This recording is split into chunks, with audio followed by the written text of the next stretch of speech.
అనే రంగస్థలాన్ని నిర్మించిందే అందుకు.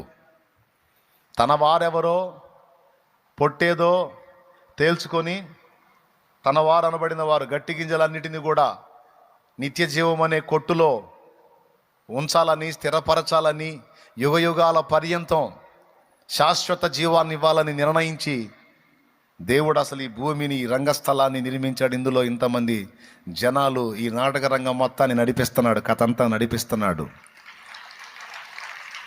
ఆరంభం మొదలుకొని నేటి వరకు జనములను జల్లెడబడతానే ఉన్నాడు.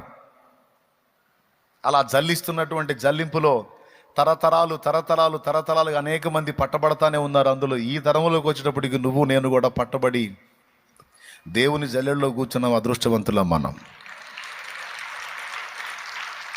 హల్లెలూయా, హల్లెలూయా.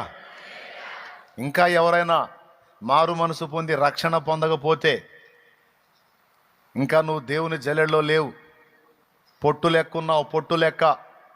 మారు మనసు పొంది పాపాలన్నీ కడిగేసుకొని బాప్తిస్మం పొంది పరిశుద్ధపరచబడి గట్టి గింజల లెక్కలో చేరతావా? ధన్యుడివి, ధన్యురాలివి. లేకపోతే పొట్టును ఏం చేస్తారు మీరు చెప్పండి? నా చిన్నప్పుడు పొట్టు బస్తాలు వేసుకొని, ఇప్పుడు కూడా పొట్టు తీసుకెళ్తారు, ఇటుక బట్టీలకు తీసుకెళ్తారు పొట్టు. ఒడ్లు ఏం చేస్తారు రైతులు? బస్తాల్లో ఎత్తుకొని ఇంట్లో మెట్టు కట్టుకుంటారు. ఊరు బయట పెట్టుకుంటారా, ఇంట్లో కట్టుకుంటారా? మెట్టు, ధాన్యపు మెట్టు ఇంట్లో చేర్చుకుంటారా లేకపోతే ఊరు బయట పెడతారా? ఇంట్లో మెట్టు కట్టుకుంటారు.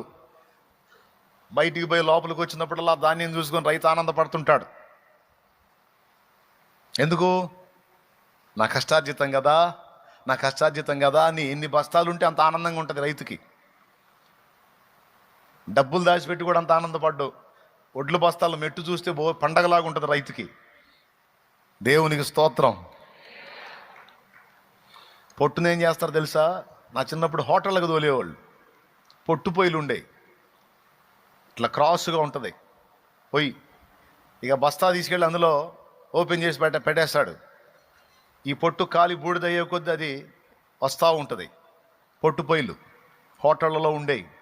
ఇప్పుడైతే పొట్టంతా ఇటుక బట్టీలకి వెళ్తుంది. పొట్టుని మీరేం చేసుకుంటారు? బస్తాల్లో దాచిపెట్టుకొని ఇంట్లో మెట్టు కట్టుకుంటారా? అగ్నికి వాడతారా? పెద్దగా అగ్నికే. ఓకేనా? రైట్. తోటలో చెట్లు వేసాం. కొన్ని చెట్లు బాగున్నాయి, కొన్ని చెట్లు బాగలేవు.